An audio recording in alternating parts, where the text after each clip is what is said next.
I want to found my own country. I don't like any of the options currently available, and I think I could design a better governing structure to let freedom and prosperity flourish. But that's a tall order. There have been a number of projects and concepts which tried to gain various degrees of autonomy. For example, Operation Atlantis. In the early 1970s, Operation Atlantis intended to gather libertarians, sail out to international waters, and declare sovereignty. They built a boat out of rebar and concrete, and it burned down, fell over, and sank into the Hudson. They managed to get it up and floating again, brought it all the way down to the Bahamas, where it sank again. The project was dead in the water. We live on a bloody swamp. We need all the land we can get. More recently, a couple of projects in Chile, named after an Ayn Rand character, fell apart before they really began. And these weren't even special jurisdictions that could set their own tax rates and business regulations, for example. They were essentially just meant to be intentional communities for like-minded people to come together and learn and produce. One of them appeared to be a legitimate scam, and the other one fell apart because of the political situation in Chile. Chile had a lot going for it until they elected a bunch of socialists who want to rewrite the constitution. And they went totally crazy during COVID and were extremely strict with the lockdowns. So it turned out not to be the best location for people who are seeking freedom.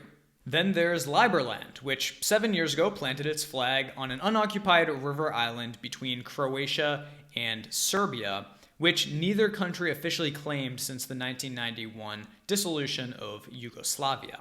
Its motto is to live and let live, and they've done a great job thinking through how to form a Republican government and mapping out the land. They want to essentially become a microstate that offers a free economic zone to enhance business in that region. And I saw a few of these guys talk at a conference here in Puerto Rico, and they do have some really interesting concepts with the legality of how they would design the system to maintain freedom and prosperity. Definitely an interesting project, but nobody actually lives on the land, and visitors have been detained in the past by the Croatian security services, their version of the Secret Service. Although the founder or the president of Liberland claims that their relationship is getting better with the Croatian authorities. For now, nobody's literally living on the land. Then there's Prospera. This was one of the more promising projects to create a special legal jurisdiction on the island of Roatan, which is part of Honduras off the coast. It used existing legislation in Honduras to create a ZEDE, or a Zone of Employment and Economic Development. The project was well underway when a new political party came to power in Honduras, vowing to basically boot these neo-colonizers out. Prospera does have a pretty solid legal basis to fight this revocation of their charter because they followed the rules, and it's right there in the legislation that they're doing what they're allowed to do. But they'll have to do that in Honduran courts, and Honduras isn't exactly known as a country where they respect rule of law. Plus, how much growth and prosperity can you expect to attract when you're distracted by a legal battle just to remain in existence? Don't get me wrong, I think that projects like these are awesome, and I'm glad that people are doing it and pushing forward and testing the bounds, trying new things. Experimentation in governance is exactly what we need, a little bit of competition to try to come up with some better systems. But to try to gain more success, we need to look at these projects with a more critical eye, so that we can learn what worked and what didn't, and we can improve it to make these types of independence movements a reality. So one issue is the hostility of host and neighboring governments. If you do anything that is illegal or the government is going to claim is illegal, and you're just going to run into legal problem after legal problem, that's going to take away from the focus of actually building and growing this community. And so it's really better to set this up from the beginning to comply with all these laws so that you're not sitting in court instead of sitting in your libertarian paradise. And second, you should have the support or at least the acceptance of the community around you. And for example, something like Prospera did appear to have that support at first on Roatan, But then the mood sort of soured, and maybe it's from propaganda from the mainland or whatever, but they don't really seem to have that community support. I would want the surrounding area to be excited about a project, to want to participate in it, or at very least to be sort of ambivalent, like, yeah, whatever, live and let live. So I think it's important to find a spot like that, find a community, a larger community that it already sort of fits into. Second, these projects need to be run like businesses, and that means being profitable and scalable. Having a startup phase where you don't make any money is fine. That's what most businesses go through. But how are you going to make money in the not so distant future? So it's not like some, oh, sure, 10, 20 years down the road, once we have enough people living here, then we'll think about earning money. You need money to run these things from the beginning. So how is that money going to be earned? Sooner rather than later. And scale is also key to building that profit. So if you have a limited amount of space where you tap out the number of plots you can sell, if that was your only revenue source, how are you going to scale up from there? So you should really have a scalable business model where you can continue earning money exponentially without having to put the exact same effort into every new source of revenue. The third problem is just starting too big. And I don't want to criticize anybody for thinking big, but you need to have sufficient benefits to get people involved. What are you really offering that's going to get people there on the ground, putting money and energy into this project? Declaring sovereignty is not a first step. That doesn't actually provide you any legal protection. So I've been thinking about how to solve these problems to make a new country project a success. So I came up with a 5-step plan to start small and grow into a sovereign country.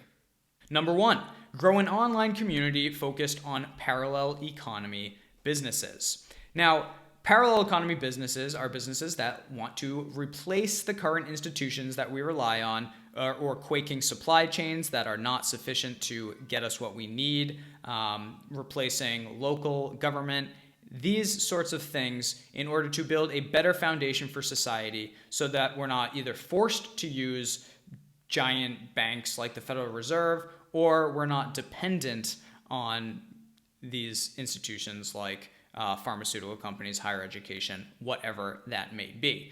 So the first step is to build that online community focused on the parallel economy, because that's going to be the foundation for this new society. So step 1, start online, start connecting people, start building some value there before you try to go into this physical location. But step 2 is to build a physical location and incubate these parallel economy businesses. You get some people and some of these businesses in one spot. You show how they integrate. You show how they can work and they can be profitable and they can help people all around them. And you can live this really fulfilling life amongst a like-minded community. And you sort of have this proof of concept prototype of what this type of society, or at least community, might look like. But at this stage, you're not like declaring sovereignty. You're not really offering any legal benefits. You choose a place that is good, and that's another point that I'm going to get back to, but you choose where to put this, that where you're going to have some of those political government benefits. But all that you're really getting out of this at this stage is community, and you're trying to do a little prototype, proof of concept, just to show the basic foundation of this type of project. And from there, you expand the physical community to achieve scale and self-sufficiency. And only then do you move on to the 4th phase, which is actually chartering a special economic zone to increase the legal, regulatory, and tax benefits to members. So now this is kicking that membership into high gear with providing actual legal benefits. It's just a matter of finding a good government to work with and forming one of these zones. And even places like China that are super authoritarian have recognized how free economic zones can help build their economy without having to change all the laws at a national level. They want to hold on to their power, obviously, but then they'll change the laws and free up some things in certain areas, and it's one of those areas that you'd want to capture. Obviously not in China. I'm just using that as an example of even an authoritarian government can get down with these types of special economic zones and give people a little bit more freedom when they see the benefit of economic growth. So That's stage 4. And finally, stage 5, which we're looking like 10 years down the road. A lot can happen in 10 years. I think the world is going to look vastly different. We're going to get to the point where we can purchase sovereignty to form a new country. It's not declaring sovereignty. It's not antagonizing the host government. It's not defiance of a government or governments. It's working with them for mutual benefit so that you can form a new country and they get what they want. They'll come to the negotiating table when the world goes through a few changes during the 2020s. So this 5-step process solves a few of the problems that I talked about earlier. First, it's all legal, and we're choosing the places based on friendly jurisdictions. So when you set up these physical communities, you're not trying to change laws or anything like that. You're going to a place that already has pretty good laws where you can already get some level of freedom and benefits for the members. Second, each stage will have a way to be profitable and to scale. For example, when I'm going to build this physical community to incubate these parallel economy businesses, the main profit from that phase isn't necessarily going to be through these parallel economy businesses, as in we're not necessarily going to be selling the vegetables that we create in order to turn a profit. That's difficult to scale. The profit in this phase is going to be based on media, creating resources that other people can replicate these businesses to turn a profit, or just entertaining people. Lots of people watch these types of videos where you want to grow things, you want to build new projects, and you want to build new businesses. And by tapping into that, producing media that people want to watch and want to engage with, that is a good method to profit in these early stages before you achieve that physical scale that you need to profit in other ways. But in the third phase, when we expand the physical community, that phase is going to bring in another type of profit, and that's going to be essentially housing, real estate. We're going to create a community that people want to be a part of. At this stage, with enough people interested from that media, you can achieve the scale of building a number of units where it is profitable to bring people to this physical community and make money in that way. Then there's two revenue streams that are separate from that goal of independence, of sovereignty. You're not relying on founding the new country before you get this revenue stream. It's the revenue streams that are going to contribute to the success of founding that new country down the road. And it's incremental. We're attracting the right people at each phase. A lot of these projects go, all right, we're setting up here. Who wants to uproot their entire lives and move? Oh, and by the way, in a couple of years, we'll probably abandon the project when the laws change or whatever. My very first stage of attracting the physical community is going with a younger crowd that's still learning and actually forming it as an alternative to college. So young people that want to explore the world, that want to learn something, that want to meet other people and have that camaraderie, they can come and help build this physical community. These types of people are more willing and able to uproot themselves and try something new, dive into that project. And again, it's not them that we're looking to profit from. So we're not relying on them to fund this entire project. By joining the community, they're actually helping us fund it through the media aspect of it, because that's a really fun, exciting project to watch unfold. What does it look like bringing these young, energetic, talented people together to build this type of project? And you can do this really efficiently with the right type of people who are willing to learn, because you are part of the pay is room and board, and so that decreases overhead. You don't have to spend as much paying them on labor, but they also get a huge benefit out of it because they're not paying for something as expensive as college. So that's just the idea of getting the right people at the right phase. And then the next phase, that phase 3, when we're profiting through real estate, that's when we start to attract people with a little bit more money, those digital nomads, remote workers. And why would they be willing to uproot and bring themselves here? Because it's already an established community. They don't have to sit there and be like, well, are they going to have the infrastructure? Is this project actually going to happen? It's already happening. And so that's how we attract that, basically that base with more money to keep funding the project. Whenever I talk about money, don't think of this as some sinister thing. This is how business works, and you have to give them a benefit in order to attract them down here. They're going to want to live in this community because it's going to be a great community, a great parallel economy community with its own food sources, its own energy sources, etc. And finally, each layer builds a stronger foundation to build the next layer on. Again, we're not jumping ahead. We're not trying to declare sovereignty. And that's why the first step to making this a reality is forming what I'm calling the parallel economy project. This will be the foundation, the economic foundation that we need to get the goods and services that we need to form a foundation that we can build on. So specializing in trading, it's what the free market is all about. It's what creates prosperity. So when we specialize in trade to build this foundation for a new economy, that supports projects like these, and we don't have to rely on hostile institutions. We don't have to rely on government infrastructure or schools for education. We don't have to rely on the supply chains to get our food or the power lines staying up to get our electricity. That's what the Parallel Economy Project is all about. It's about being a part of a community that takes steps to ensure that you're in a position of strength for this coming new economic order. I'm sure you've noticed some changes happening in the world. Those are big changes, and you can actually kind of predict where it's going. In fact, there's 2 videos I've already made on the subjects that you can watch right now for free by joining the Parallel Economy Project Locals page.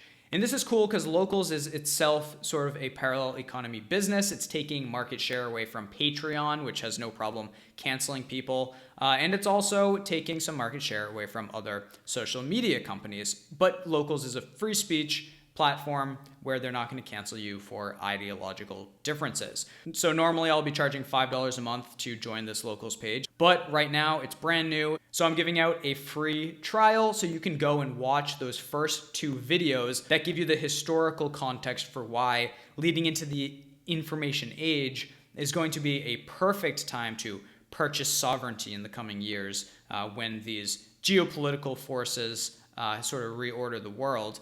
And also how to use marketing to really get the parallel economy up and running and provide the things that society needs when they need it. So you can head over to Locals right now, links below, and watch those for free by joining with a 30-day free trial using code FOUNDER.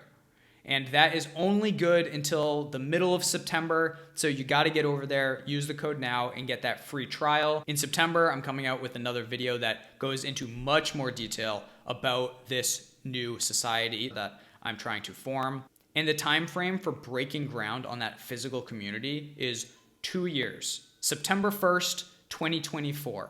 And if we can get this Parallel Economy Project community to grow online, then I am sure it will be a success. So head over there, check that out. Or I've also mentioned this parallel economy thing a few times. What kind of businesses even fit into the parallel economy? What exactly are we trying to do here? I have a free resource. Again, links below. Sign up for my email list, and I will send you a free video and report on the 12 parallel economy business ideas that you can start today and start making money on today to integrate into that parallel economy. And I'm also going to send you some information about how you can participate in the parallel economy if you don't want to start a business, or you don't have the energy, or you don't have the money to start the business. There's other ways to participate. There's other ways to get in on the ground floor here. And this all leads to that new country project of mine. So if we do it right, we'll have all the replacements ready for when these old institutions, these legacy institutions, come crumbling down. And massive wealth and power is going to be decentralized and transferred into the hands of the people who saw it coming and prepared. So if you want to be in that category of people, definitely check out the links below. Get yourself signed up. Like I said, it's all free, all risk-free. So jump on this project. Join me here. It's an exciting time to be alive. Let's move forward and see what we can build together.